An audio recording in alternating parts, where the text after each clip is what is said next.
ಎಲ್ಲ ಗ್ರಾಹಕರು ನೊಂದಿದ್ದಾರೆ.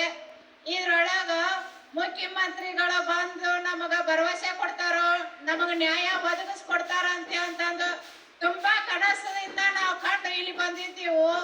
ಕೆಲವೊಂದು ಗ್ರಾಹಕರು ನಮ್ಮ ಮಾನವನ್ನು ತೆಗೆದಿದ್ದಾರೆ.